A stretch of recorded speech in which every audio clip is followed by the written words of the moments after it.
Täällähän sitä taas ollaan puuhaamassa ja tiedätte mikä tämä on. Kattokaa siitä. Tämmöistä käytätte. Pistäkää vaikka voileivän väliinkin ja taskuun ja vaikka mihinkä, niin ei happane. Ja siis, no voin näyttää liitoksen kuinka se tehdään sitten. Niin kun tää on nyt mun tapani tehdä ja mun mielipiteen, niin sillähän ei ole mitään merkitystä kuka tekee mitenkin. Minä teen näin. Aika lämmin päivä iski. Ja hain uudet pihdit, niin meni pari harjoitellessa. Mutta kyllä se tästä. Katsotaan sillä välin kun mä täällä konttaan, niin kattokaa vaihdetaan tohon siipipyörä ja se sitä kuivana siinä käytettiin, niin katsotaan kuinka sulanut se on. Niin otetaan perä pois ja vaihdetaan siipipyörä ja mä jatkan täällä, niin jos saatais tää vesille tää laite. Mulla on täällä nyt ihan kaikki purettu sähköt. Täällä on, vaihdetaan päävirta kytkin kanssa ja vaihdellaan johtoihin kaikki nuo liittimet. Otetaan niistä pätkät pois, kun ne oli aika vihreitä joka puolelta ja semmoista. Mutta menkää te kattoo nyt sillä välin toi perän siipipyörän vaihto. Ai että! Oli toivottu, että isoja koneita, no tässä niitä nyt on. Isompaa en löytänyt tähän hätään. Siipipyörän vaihto tapahtuu tähän samalla lailla kuin kaikkiin muihinkin 2-heppasesta 350 heppasen. Perä irti ja vaihdetaan siipi. Esivalmistelimme. Täällä oli nuorempi harjoittelija, aloittaa näin isommasta koneesta. Niin kun tän osaa, niin sitten osaa kaikki. Melkein. Elikkä tuolla yksi pultti, sinkin alla pultti, molemmissa kylissä pultit. Ja sit lähdetään hetkuttelemaan. Ja piukassa on, voin kertoa ja painaakin vähän sen ja sieltä se tulee. Ja pumppuhan tämmöiseen vaihdetaan niin kuin sanoin, niin samalla lailla kuin siihen 20-senkin. Sieltä se tulee. Toki tää painaa vähän enemmän kuin se 20-sen perä. Eikä se pumppu nyt kauheasti ton isompi oo.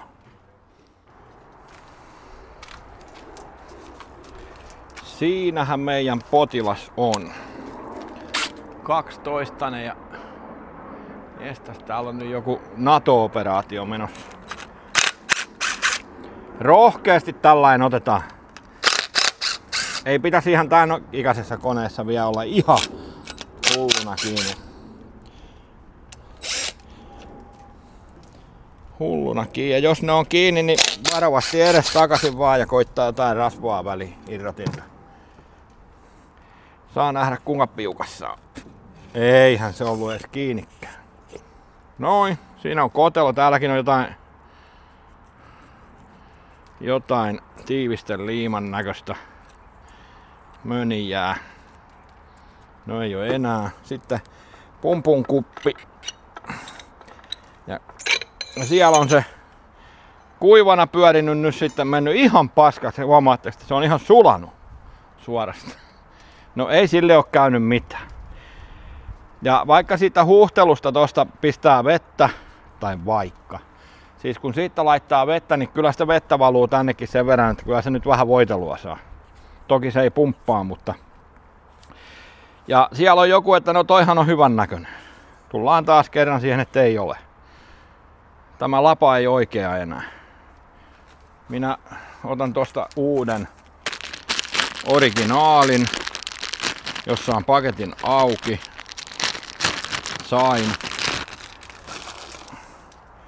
Niin tässä on nyt se ero.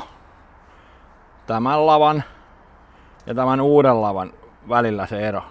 Tämä on se juttu. Ei se, että onko se kärki kulunut, vaan että onko siinä tämä ponnevoima tallella. Se pysyy tiiviin, noin sinne se meni tiiviinä se pumppu. Niin sit se pumppaa. Me tarvitaan nyt kirves ja saha ja leka, että me saadaan tää tuleen täältä varmaan. Vai lähteekö? Lähtee. Sitten mä katon, etin, että missä on kiila, ettei se tossa. Se on tällä lavan kohdalla. Kun pistetään takaisin, niin mä taas näytän kerran sen kiila-asian.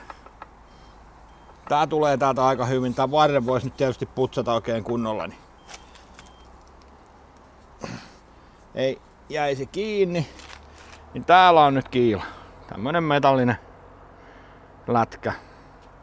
Ei hukata eikä pudoteta sitä tonne koloihin. Sieltä se on ikävä kaivaa. Tää on yleensä se kohta, missä jarraa. Niin tälläkin kertaa vähän. Noin. Ja täällä näkyy se kolo. Onneksi saa sen uuden. Niin. Kiitos.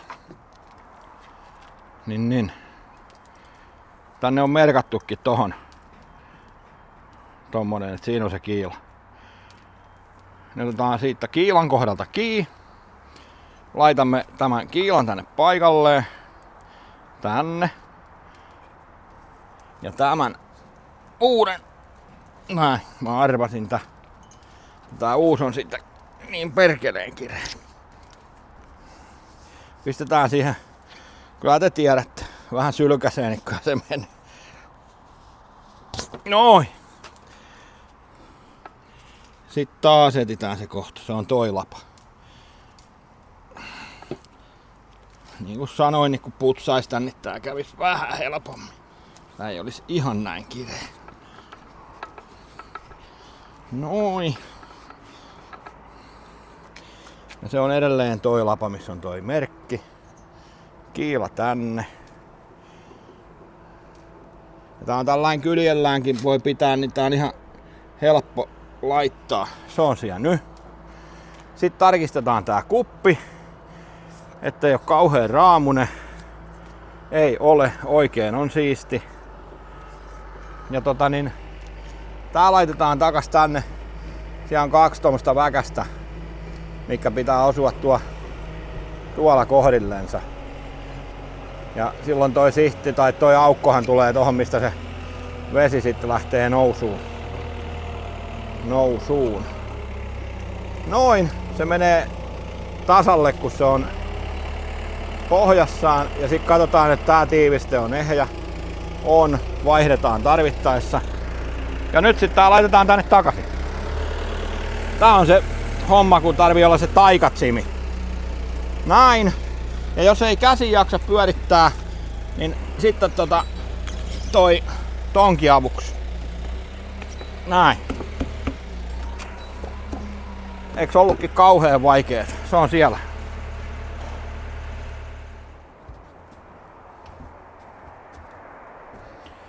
Ja työmaalle takaisin. Kattokaa mikä hässäkkä täällä nyt on.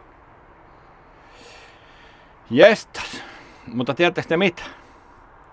Nyt on kaikki liittimet vaihdettu, johdot katsottu. Siis tämä on vielä kesken. Laitan teidät tähän hetkeksi tähän reunalle johonkin kattelemaan. Oi pieni hetki. Minä taas sählään. Noin. Polvien alustalle tohon. Täällä on nyt vaihdeltu kaikenlaista. On liitintä vaihdettu, akkuihin napoja. Täällä on nyt vielä toistaiseksi näin, kun testataan nyt, kun saadaan virta joka paikkaan. Että mikä kaikki toimii ja mikä ei toimi. Ja ainoa mikä ei toimi, niin on pilssipumppu ja navigointivalot. Ja toi näyttö. Se on rikki, mutta sille ei voida mitään. Se lähtee varmaankin tehtaalle korjattavaksi. Se on turkulainen laitos, joka niitä tekee, noita kuunäyttöjä näihin pustereihin. Ja se menee sinne korjattavaksi. Mutta täällä on nyt, vaihdettiin tohon toi päävirtakytkin, niin meillä on täällä vielä 2 tämmöistä pusterin näitä pikasulakkeita. Mulla ei ollut tuossa nyt laittaa. Tää on 50 ja toinen 40. Niitä ei ollut nyt vaihtaa vielä. Ja siis siellä on nyt vielä, maadotukset on tuolla. Mutta siis nää tulee tämmösen kannen alle ja ne niputellaan sitten, mutta tällä ja nyt sitten näihin kaikkiin näytän nyt tässä vaiheessa. Tää siis on vielä kesken, älkää nyt siellä taas sitten ei noin voi ja toi on nyt noin. Niin näihin sitten vielä aina kun ootte tän tehnyt tämän liitoksen ja pistänyt, niin näin. En laittanut siksi, kun halusin näyttää teille. Ja sitten kun mä joudun varmaan näitä vielä irrottelemaan, kun täällä veikslataan näiden piuhojen kanssa. Niin näin. Ja sitten tohonkin ja tonne napoihin ja noihin kaikkiin. Mutta en nyt laita enempää, kun mä sotken ittenikin, kun mä näitten kanssa tässä pöhörään. Niin. Näin. Näin ne rupeis olee. Elikkä ohjaustehostin toimii. Trimmilevyt toimii, ankkuripelit toimii. Ankkuripelin kaukosäädin oli hapettunut, mennyt ihan paskaksi sisältä. Piti olla vesitiivis, joo niin oli. Sitten meillä on tuolla laturit. 2 kappaletta latureita keula-akulle ja tälle akulle omansa. Ja mä oon nyt kytkenyt niin, että täällä on nyt akkulaturin on tossa ja tuolla on vielä toinen on tuolla. Toisen akkulaturin sulake. Löysin ne tuolta kun aikani pöyhin. Niin. Ne on sitten vielä siinä. Mutta tosiaan nyt testataan toimiiko ne laturit. Se oli tää niin syy kun pistin sen kameran käymään. Ihan sekunti, niin katsotaan mitä tapahtuu. Siellä se laturi nyt lataa mukamas kauheasti. Mä teidät pistän tänne laatikkoon. Häpeä. Ne on tuo peräseinässä näkyy noin vehkeet. Siellä valot vilkkuu ja ne on niinku tuolla. Vihreä kun vilkkuu niin lataa ja punainen on error. Ja niin kuin näkyy mittarista niin latasi ihan kauheasti. Ei ladannutkaan ne ääntä pitää ja mulla kastui perse kun tässä ei ollut pressua päällä noin penkin päällistä olikin märät vähän sen tuolta saumoista tirskahti. Mitenkä me päästäis nyt sinne vielä paremmin tonne? Siellä. Ei toimi, ei. Siis ei sieltä virtaa ainakaan tule. Ja niin. Mykkää olisi vähän joo. En tiedä. Mitä noitten kanssa nyt tekee. Mutta latauslaite on rikki. Ilmeisesti. Ottanut vetestä itteensä. Yllättävää. Nyt olisi suurin piirtein joo. Vehkeet pelittäis. Ja sitten me avattiin tuolta takaa toi luukku. Ja nyt on vähän mysteerimikit. Katsotaan se. Katse alaspäin. Sinne. Ja siellä on nyt se mysteerimikitin. Mä vähän siirrän, näet. Tuolla näkyy, en ylety sinne, kun on täällä sisällä ja tuo moottorikaivossa. Ja tossa on se surullisen kuuluisa luukku nyt, mistä nämä vehkeet sitten niin kuin vuotaa kaiket. Ja siinä on toinen punainen kikkare. Tuo. Niin se on pilssipumpun pohja. Mutta pilssipumpu on, se on niin kuin gone. Ja tuolla on johdot. Ja tuossa pellissä, missä se on kiinni, niin on kysymysmerkit. Minäkin kysyn tiedonhaluinen Pohjois-Hämeestä, että mitä helvettiä? Missä pilssipumppu on? Minä ihmettelin, kun se ei pörissä, kun mä laitoin nuo sähköt ja pitäisi niin muka toimia, niin ei toimi. Ei se voikaan toimia. Se ei toimi pelkillä noilla johdoilla. Tämmönen tällä kertaa. Tämän jakson nimeksi tulee kadonneen pilssipumpun metsästys. Herättää kysymyksiä, että mitä ihmettä. Joo. Se rupeaa olemaan nyt sillä mallilla, että me laitetaan siihen nyt pilssipumppu ja katsotaan se huoltoluukku siitä moottorikaivosta niin, että se varmasti pitää vettä.